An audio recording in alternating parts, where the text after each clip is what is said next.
Hello प्यारे बच्चों, क्या हाल चाल है आपके। उम्मीद है आप सब ठीक होंगे। मेरा नाम आदिश कुमार महाराज है और आज के इस वीडियो लेक्चर में हम यूनिट नंबर 2 पार्ट नंबर 2 पढ़ेंगे। और पार्ट नंबर 2 में मैं importance of control of microbial growth, उसके बारे में कुछ टर्मिनोलॉजी इसके बारे में पढ़ाऊँगा। तो शुरू करते हैं। सबसे पहले देखें, ये सबसे पहले वाली लाइन जो लिखी है, the purpose of sterilization and disinfection procedures to prevent the transmission of microbes to the patient. इसका मतलब है कि हम जो असल में माइक्रोबियल ग्रोथ को जो कंट्रोल करने जा रहे हैं, उसकी इम्पोर्टेंस ये है कि अगर हम माइक्रोबियल ग्रोथ को कंट्रोल करेंगे किस प्रोसेस से, थ्रू स्टरलाइजेशन एंड डिसइंफेक्शन से। ये दो प्रोसेस हैं जो यूज़ किए जाते हैं for the control of microbial growth. आगे जाके अच्छे से आप इस दोनों प्रोसीजर को पढ़ेंगे, लेकिन अभी इसकी वीडियो तक आप यही याद रखें कि जो माइक्रोबियल ग्रोथ की कंट्रोल जो होती है इन दोनों प्रोसीजर से भी होती है, और भी हैं सारे, लेकिन अभी ये दो याद करेंगे, स्टरलाइजेशन और डिसइंफेक्शन। अगर मैं आपको स्टरलाइजेशन के बारे में बताऊं तो स्टरलाइजेशन मींस के killing of all form of micro organisms, ठीक है। और डिसइंफेक्शन मींस के ये भी किलिंग ऑफ माइक्रोब्स होता है, लेकिन पैथोजेनिक माइक्रो ऑर्गेनिजम्स, ठीक है। और नंबर 2 लाइन है, along with other important measures. उसकी मतलब कि अदर इम्पोर्टेंट मेजर के साथ साथ जितने भी मेजर्स हम मतलब कि प्रिकॉशंस हैं उसे हम स्टैंडर्ड प्रिकॉशंस कहते हैं। प्रीवियसली इसे जो है यूनिवर्सल प्रिकॉशंस भी कहते थे। वो स्टैंडर्ड प्रिकॉशंस कौन से हैं, जिसमें हैंड हाइजेनिक होगा, हाथ धोना, रेस्पिरेटरी हाइजेनिक, जिसका मतलब है कि जो है ना हम मास्क लगाते हैं ना, ये रेस्पिरेटरी हाइजेनिक हो गई, ठीक है। और इसके साथ साथ कफ एटेक्यूट का मतलब होता है कि आपको ऐसी प्रॉपर बिहेवियर से आपको स्नीजिंग यानी कफ वगैरह करना है कि मिनिमम चांसेस हो स्प्रेड ऑफ माइक्रो ऑर्गेनिजम्स, ठीक है। सेफ इंजेक्शन प्रैक्टिस, आपको इंजेक्शन प्रैक्टिस सेव करनी है। उसके साथ साथ आपको जो proper disposal of needle and scalpels और नीडल की प्रॉपर डिस्पोजल भी करनी है। फर्दर कि if exposure to the body fluid, aerosol is likely to personal protective equipments PPE such as a mask, shield etc. और आपको जो ना आपकी बॉडी फ्लूइड से भी बचना है, एक्सपोजर से भी बचना है उसके लिए, या एरोजल से भी बचना है उसके लिए आपको सबसे पहले पीपीई का मतलब होता है पर्सनल प्रोटेक्टिव इक्विपमेंट भी यूज़, उसको ना आपने अप्लाई करना। उसमें क्या है कि उसमें जैसे फेस मास्क हो गया, ऐसी सारी चीज़ें इसमें होती। अच्छा, हम कहाँ थे, ये हमने स्लाइड पढ़ ली है और अब पढ़ेंगे ये स्लाइड। इसमें आप देख सकते हैं मेरी जो पिक्चर्स नहीं आ रही है और ये सारी चीज़ें नीचे नहीं दिख रही है, तो ये जब तक यहाँ से पहुँचेंगे तो मैं ये हटा दूँगा, ठीक है। तो सबसे पहले देखें टाइप ऑफ प्रिकॉशंस है, जिसमें स्टैंडर्ड प्रिकॉशंस हैं, ये सब सारे पेशेंट को दी जाती है, आल पेशेंट को। उसमें ये सारी जो 4 चीज़ें हैं, जिसमें हैंड हाइजेनिक होगी, रेस्पिरेटरी हाइजेनिक और cough etiquette, safe injection practice और proper disposal of needle and scalpels. Standard precautions में कौन सी चीज़ें आती है, अगर आप ब्लड सीक्रेशन बॉडी फ्लूइड से अगर एक्सपोज हो रहे हैं या लाइकली टू अदर्स, तो आपको पीपीई का मतलब है पर्सनल प्रोटेक्टिव इक्विपमेंट, ये जो ना फॉलो करना है इसको, जिसमें क्या आता है, मास्क लगाना, फेस शील्ड, गूगल्स, ग्लव्स और गाउन। ये आपको गूगल्स, ग्लव्स, गाउन, ये सारी चीज़ें आपको पहनी होती हैं, ठीक है। कांटेक्ट मतलब कि अगर आप ऐसी जो ना टाइप ऑफ प्रिकॉशंस, मतलब कि कांटेक्ट चीज़ों को हाथ लगा रहे हो, जैसे कि स्टूल इनकॉन्टीनेंस हो गया, जिसमें क्लोस्ट्रिडियम डिफिसाइल्स होती है, जनरल रैशेज़ अगर आप डील कर रहे हैं उससे, जिसमें वर्सीला और चिकन पॉक्स वगैरह की केस में ये जनरलाइज रैशेज़ बन जाती हैं स्किन पर। और ये ड्रेनिंग वॉन्ड्स वगैरह के अगर आप कांटेक्ट में हैं तो उसमें आपको ग्लव्स पहनने हैं और गाउन भी पहनना है, और उस रूम को डिसइंफेक्टेंट भी करना होता है, ठीक है। और आप ड्रॉपलेट्स की प्रिकॉशंस क्या होगी कि अगर सपोज कि रेस्पिरेटरी वायरस से इन्फ्लुएंजा हो गई, ब्रुटेला पर्ट्यूसिस है, अर्ली इन्फेक्शंस विद नोज़िया मेनाजाइटिस है, उसमें आपको मास्क लगाना है, फेस शील्ड वगैरह हो गई फॉर पेशेंट और प्रोवाइडर, दोनों लगा सकते हैं, और रूम को डिसइंफेक्टेंट भी कर सकते हैं। और एयरबॉर्न है तो जिसमें ट्यूबरक्लोसिस भी एयरबॉर्न है, कि टीबी भी हवा से होती है, ठीक है। मीसल्स वसीला वायरस, ये चिकन चिकन पॉक्स का वायरस होता है, which is when patient is coughing. तो जब पेशेंट खांसता है, कफिंग करता है, तो एयरबॉर्न है जो चीज़ें, ये चीज़ें सारी चीज़ें एयरबॉर्न के थ्रू भी स्प्रेड हो सकती है। तो उसके लिए प्रिकॉशंस है कि उस पेशेंट को आप आइसोलेट रूम में रखें, नेगेटिव प्रेशर होना चाहिए उस रूम का, कि कोई भी चीज़ उस रूम से बाहर ना आए, ठीक है ना। नेगेटिव प्रेशर का मतलब है ऐसा रूम होना चाहिए जिससे हवा बाहर ना जाए, ठीक है ना। इसे हम नेगेटिव प्रेशर रूम कहते हैं। एक होता है पॉजिटिव प्रेशर रूम, जिसमें बाहर वाली हवा अंदर जाती है, उसे पॉजिटिव प्रेशर कहते हैं। और नेगेटिव प्रेशर रूम का मतलब है उस रूम वाली प्रेशर हवा बाहर ना जाए।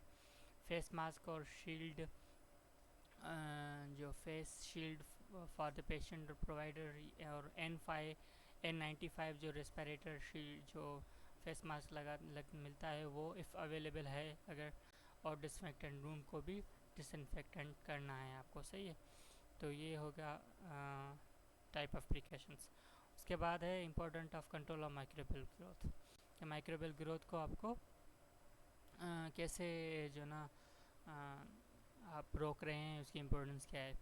जो जितने आप सारे नर्सिस को ये अंडरस्टैंडिंग होनी चाहिए कि बैक्टीरिया कैसे ग्रो कर रहा है और कैसे मल्टीप्लाई कर रहा है। सबसे पहले अगर इन्फेक्शन प्रिवेंशन एंड कंट्रोल के बारे में आपको पता होना चाहिए कि बैक्टीरिया कैसे या कोई भी माइक्रो ऑर्गेनिज्म कैसे इन्फेक्शन करता है, और उससे कैसे बचना चाहिए, उसे हम कैसे कंट्रोल करें।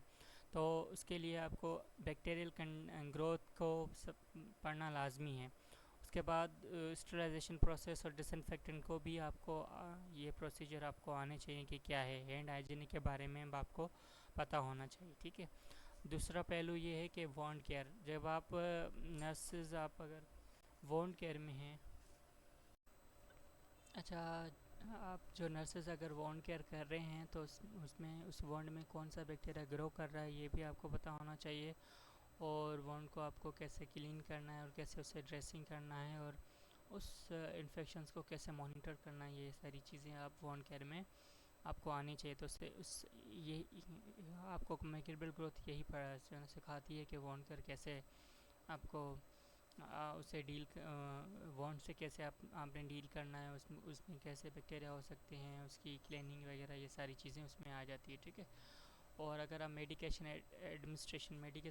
एडमिनिस्ट्रेशन का मतलब होता है कि अगर आप कोई मेडिकेशन दे रहे हैं पेशेंट को, तो माइक्रोबियल कोई डिजीज़ होगी तो आप कौन सी एंटीबायोटिक थेरेपी दे रहे हैं, उसकी साइड इफ़ेक्ट वगैरह आपको मॉनिटर करनी होती है चीज़ें, ठीक है।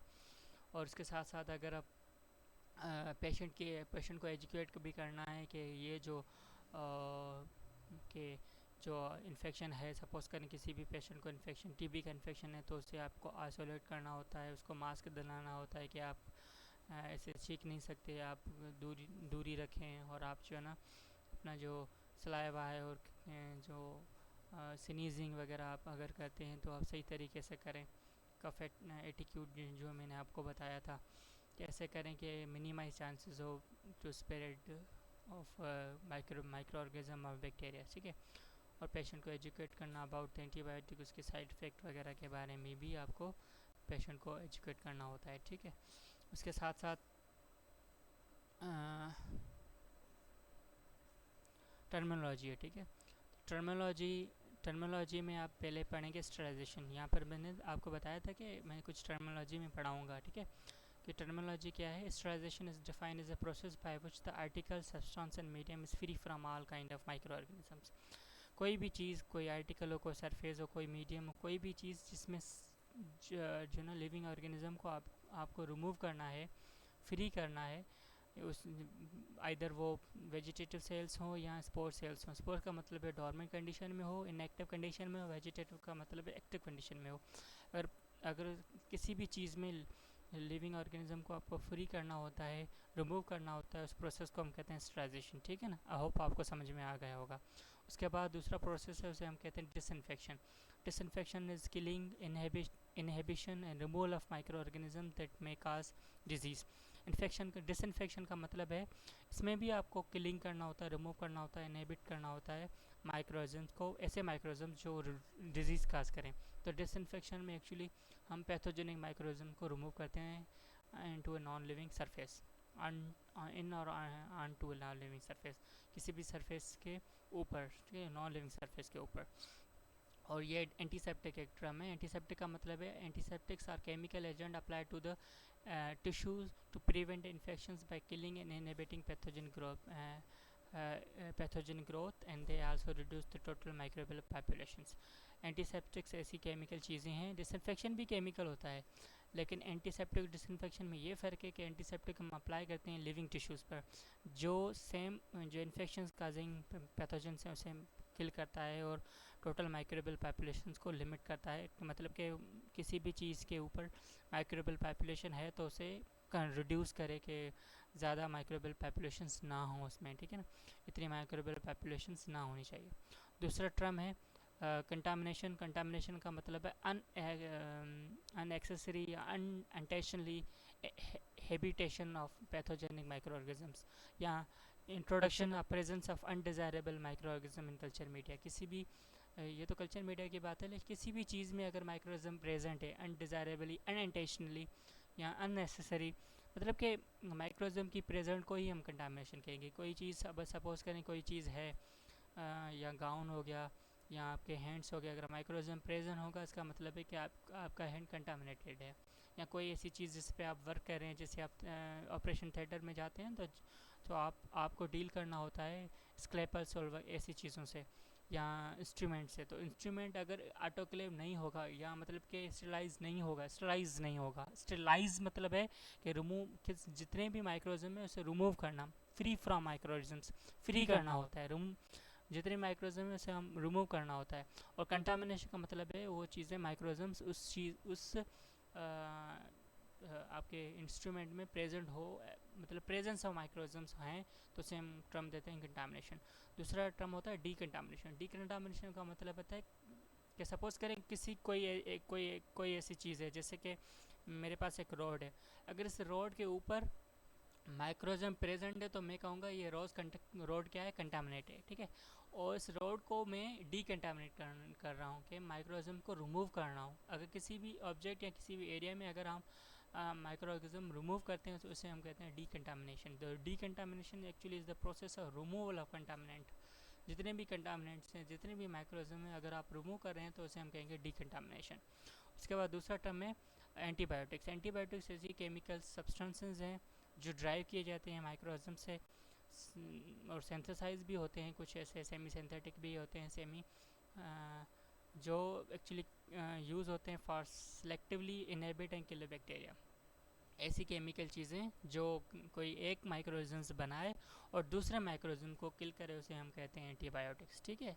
उसके बारे में भी मैं अच्छे डिटेल से आपको पढ़ाऊँगा एंटीबायोटिक्स के बारे में. लेकिन अभी इस वीडियो लेक्चर तक आप यही याद रखें कि जो एंटीसेप्टिक क्या है. एंटीसेप्टिक एक्चुअली क्या है, एंटीसेप्टिक एक्चुअली केमिकल चीज़ें हैं जो कौन बनाता है, माइक्रोऑर्गेनिज्म बनाते हैं. किसके लिए यूज़ होता है, किसी दूसरे माइक्रोऑर्गेनिज्म को किल करने के लिए यूज़ होता है.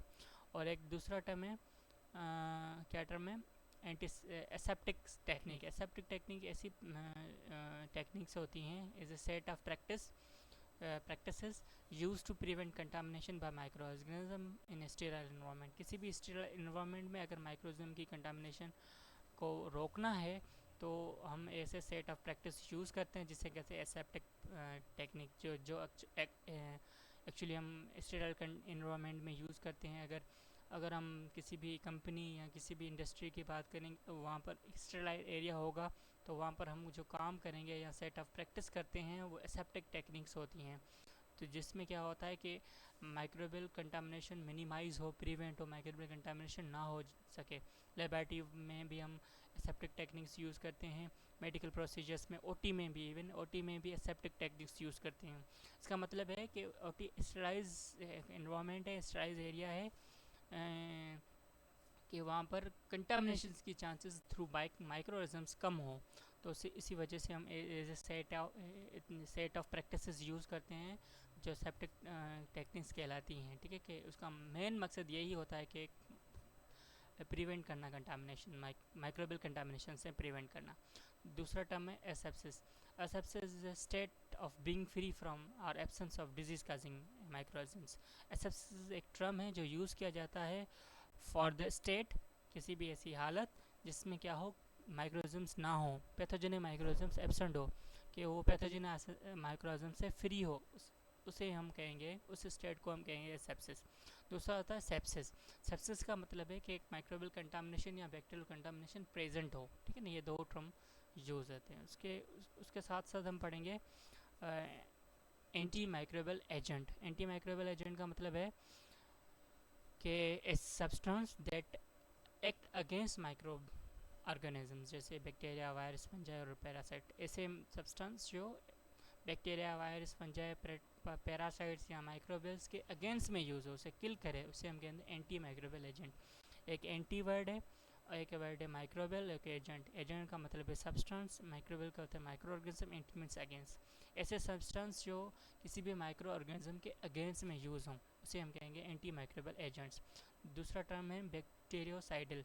बैक्टीरियोसाइडल का मतलब होता है कि ऐसी एंटीबायोटिक्स जो सिर्फ बैक्टीरिया को किल करे, बैक्टीरिया को टारगेट करे, बैक्टीरिया को किल करने के लिए यूज़ हो। साइडल का मतलब है किल करना, बैक्टीरिया को किल करने के लिए यूज़ हो, तो उसे हम कहेंगे बैक्टीरियोसाइडल इन एक्शन, एंटीबायोटिक्स को कहेंगे। एंटीबायोटिक्स होती हैं, एंटीबायोटिक्स का दो काम होता है। एक होता है बैक्टीरिया को किल करना, ऐसी एंटीबायोटिक्स को कहेंगे बैक्टीरियोसाइडल। एक होता है बैक्टीरिया की ग्रोथ को स्टॉप करना, जिसे हम कहते हैं बैक्टीरियोस्टैटिक्स। तो ऐसी एंटीबायोटिक्स जो बैक्टीरिया की ग्रोथ को स्टॉप करे, इनहिबिट करे, तो उसे हम कहेंगे बैक्टीरियोस्टैटिक, ठीक है। और एक दूसरा टर्म है मैक्रोबायोटिक। मैक्रोबायोटिक का मतलब refer to the diet focused on the whole natural foods for the balance and wellbeing. के एक्चुअली मैक्रोबायोटिक का मतलब है कि फुल डाइट आपकी, ठीक है, जो जिसमें नेचुरल और चीज़ें हो फूड की, जिसमें बैलेंस न्यूट्रिएंट डाइट हो उसमें, ठीक है। और एक और जो टर्म है ब्रॉड स्पेक्ट्रम एक्टिविटी। ये अभी टर्म ही याद करें, जब मैं एंटीबायोटिक्स पढ़ाऊँगा ये सारी चीज़ें मैं आपको वहाँ पर पढ़ाऊँगा, लेकिन अभी जैसे उस टर्म की डेफिनेशन समझें आप। ब्रॉड स्पेक्ट्रम एक्टिविटी क्या है कि जब हम एंटीबायोटिक्स पढ़ेंगे ना, तो उसकी एबिलिटी होगी, उसकी एक्टिविटी होगी कि वो दो एक्टिविटी आपको शो करेगा। ब्रॉड स्पेक्ट्रम एंटीबायोटिक को फर्दर डिवाइड करते हैं on the basis of activity. एक ब्रॉड स्पेक्ट्रम एंटीबायोटिक्स होती हैं, एक नैरो स्पेक्ट्रम एंटीबायोटिक्स होती हैं। जो ब्रॉड स्पेक्ट्रम एंटीबायोटिक्स होती हैं वो किल करती हैं wide range of bacterias, both gram positive gram negative, मतलब कि बहुत सारे wide range of micro bacteria को, माइक्रो ऑर्गेनिज्म को ग्रो करे, किल करे, इनहिबिट करे, तो उसे हम कहेंगे ब्रॉड स्पेक्ट्रम एंटीबायोटिक्स, ठीक है। और दूसरी एंटीबायोटिक्स होती है narrow spectrum antibiotics in action, in activity. ऐसी एंटीबायोटिक्स जो effective against the limited range of bacteria, किसी भी कम जो ना किसी थोड़े किस्म के माइक्रो ऑर्गेनिज्म या लिमिटेड रेंज में किसी माइक्रो ऑर्गेनिज्म के अगेंस्ट में यूज़ हो, तो उसे हम कहेंगे narrow spectrum of antibiotics. Suppose करें such as only gram positive के लिए यूज़ हो या ग्राम नेगेटिव के लिए यूज़ हो, तो इसे हम कहेंगे नैरो स्पेक्ट्रम ऑफ एंटीबायोटिक्स, ठीक है। उसके साथ दूसरा टर्म है ये माइक्रो बायोसाइडल। देखें, जहाँ ये साइडल और स्टैटिक वर्ड याद कर लें। साइडल का मतलब है किल करना, मैक्रोबायोसाइडिक का मतलब होता है कि ऐसी सब्सटेंस, ऐसे एजेंट्स तो जो किल करें माइक्रो ऑर्गेनिजम्स को, बैक्टीरिया को किल करें, तो बैक्टीरियोसाइडल हो गया, वायरस को करेंगे वायरोसाइडल्स हो गए, ये ऐसी चीज़ें होती हैं, ठीक है। अगर स्टैटिक का मतलब है उसकी ग्रोथ को जो ना प्रिवेंट या रोकना। दूसरा टर्म होता है सिलेक्टिव टॉक्सिसिटी। ये एक्चुअली एंटी माइक्रोबियल एजेंट या ड्रग की प्रॉपर्टी होती है जो स्पेशली टारगेट करती है अपने ही माइक्रो ऑर्गेनिज्म को without causing any significant harm to the whole cell. इसका मतलब है एक ऐसी एंटीबायोटिक्स के एंटी माइक्रोबियल एजेंट की प्रॉपर्टी जो क्या करे, सिर्फ टारगेट माइक्रो ऑर्गेनिजम्स को ही किल करे without any effect to the host cell, किसी भी होस्ट सेल को नुकसान ना पहुंचाए, तो उसी एंटीबायोटिक की प्रॉपर्टी को हम कहेंगे सेलेक्टिव टॉक्सिसिटी। ये मैं जब एंटीबायोटिक्स पढ़ाऊंगा ना, आपका लेक्चर आएगा इसी कंट्रोल ऑफ माइक्रो ऑर्गेनिज्म में, जब मैं पढ़ाऊंगा एंटीबायोटिक्स के थ्रू भी हम माइक्रो ऑर्गेनिज्म को कंट्रोल करते हैं, उसमें मैं बहुत ही अच्छे से आपको पढ़ाऊंगा कि सेलेक्टिव टॉक्सिसिटी क्या है। किसी भी एंटीबायोटिक, अच्छा एंटीबायोटिक की उसके पास एक एबिलिटी होती है, कि प्रॉपर्टी होती है, जिसे हम उससे हम कहते हैं सिलेक्टिव टॉक्सिसिटी, जिससे वो क्या करता है, सिर्फ अपने ही वो एंटीबायोटिक सिर्फ सिलेक्टिव जो माइक्रोऑर्गेनिज्म है उसे ही किल करती है, और अपने होस्ट सेल के इर्द गिर्द जो होस्ट सेल है उसे कुछ भी नहीं करती, ठीक है। और एक और टर्म है कीमोथेरेपी। कीमोथेरेपी के use of chemical agents to treat disease, किसी भी पर्टिकुलर डिजीज़ को अगर हम केमिकल के थ्रू ट्रीट कर रहे हैं तो वो कहलाएगी कीमोथेरेपी। कि कैंसर या इन्फेक्शंस को आप जिसे हम ट्रीट कर रहे हैं केमिकल से हम ट्रीट कर रहे हैं। तो ये भी स्लाइड है, आप देख सकते हैं, जिसमें मैंने आपके लिए जो कुछ टर्म्स लिखे हैं और उसके साथ साथ उसकी डेफिनेशन भी है। जैसे स्टरलाइजेशन है, स्टरलाइजेशन का मतलब है killing and removal of all microorganisms in material on the object, ठीक है। और दूसरा होता है डिसइंफेक्शन। डिसइंफेक्शन का मतलब है कि रिड्यूस, अच्छा कहाँ थे हम, डिसइंफेक्शन पर थे। डिसइंफेक्शन का मतलब है कि reduce number of pathogenic microorganisms to the point where they pose to danger of disease, के अगर किसी पॉइंट पर अगर पैथोजेनिक माइक्रोऑर्गेनिज्म को हम रिड्यूस करना कि वो डिजीज़ काज ना कर पाएँ, ठीक है ना। कि या सिंपल आप ऐसे भी जो डिसइंफेक्शन का मतलब ये समझें कि killing of pathogenic micro organisms, ठीक है। स्टरलाइजेशन का मतलब है killing of all kind of micro organisms, जिसमें स्पोर्स आ गए और वेजिटेटिव सेल्स भी आ गए। और डिसइंफेक्शन का मतलब होता है कि killing of pathogenic micro organism. Antiseptic में killing of pathogenic micro organism, लेकिन एंटीसेप्टिक में क्या होता है कि हम ऐसे केमिकल को लिविंग सरफेस पर यूज़ करते हैं। लिविंग सरफेस पर अगर यूज़ करें तो वो केमिकल्स कहलाएंगे एंटीसेप्टिक, और जो केमिकल्स हम नॉन लिविंग सरफेस पर यूज़ कर रहे हैं for the purpose of killing of pathogenic microorganisms, उसे हम कहेंगे डिसइंफेक्टेंट। देखें, डिसइंफेक्टेंट एक केमिकल एजेंट होता है जो यूज़ किया जाता है डिस्ट्रॉय किलिंग माइक्रोब्स, जो पैथोजेनिक माइक्रोब्स हों, ठीक है। But disinfectant does not kill the spores, spores को वो किल नहीं करते हैं। दूसरा है sanitizer. Sanitizer chemical agent typically use on food handling equipment and eating utensil to reduce bacterial numbers. Sanitizers क्या करता है, हम एक्चुअली ऐसे केमिकल्स होते हैं जो हम फूड हैंडलिंग इक्विपमेंट्स जितने भी हैं, यहाँ शायद यहाँ जिसमें हैंड भी आ गया है, हैंड वॉश के लिए भी हम सैनिटाइज़र यूज़ करते हैं, जिसमें एक्चुअली सैनिटाइज़र का मतलब कि मेन मकसद होता है कि वो बैक्टीरियल नंबर को रिड्यूस करें। और sanitizations may simply refer to through washing with only soap और डिटर्जेंट। किसी भी चीज़ सोप से या डिटर्जेंट से आप वाश कर रहे हैं किस चीज़ को, उस प्रोसेस को हम कहेंगे सैनिटाइजेशन, ठीक है। कि एक्चुअली पर्पस होता है कि बैक्टीरियल नंबर को हम रिड्यूस करना होता है, ठीक है। और बैक्टीरियोस्टैटिक एजेंट्स ऐसे एजेंट्स जो बैक्टीरिया की ग्रोथ को रोके, इनहिबिट करे। जर्मिसाइडल ऐसे केमिकल एजेंट्स होते हैं जो कैपेबल हैं किलिंग ऑफ माइक्रोब्स रिपीटली, जो इसका मतलब है कि जितने भी जर्म्स हैं, जितने भी माइक्रोऑर्गेनिजम्स हैं उसे किल करें, उसे हम कहेंगे जर्मिसाइड्स। और दूसरे होते हैं बैक्टीरियोसाइड्स। बैक्टीरियोसाइड्स का मतलब है कि ऐसे केमिकल एजेंट जो बैक्टीरिया को किल करें, ठीक है। वेरीसाइड का मतलब है ऐसे केमिकल एजेंट जो इनएक्टिव वायरसेस को किल करें। फंजीसाइड का मतलब है ऐसे केमिकल एजेंट्स तो फंजाई को किल करें। और स्पोरोसाइड मतलब कि ऐसे केमिकल एजेंट्स तो बैक्टीरिया के एंडोस्पोर्स और फंजल स्पोर्स को किल करें, से हम कहेंगे स्पोरोसाइड्स, ठीक है। तो आज का लेक्चर यहाँ तक ख़त्म हुआ। आपका कोई भी क्वेश्चन हो तो आप कमेंट सेक्शन में पूछ लीजिएगा।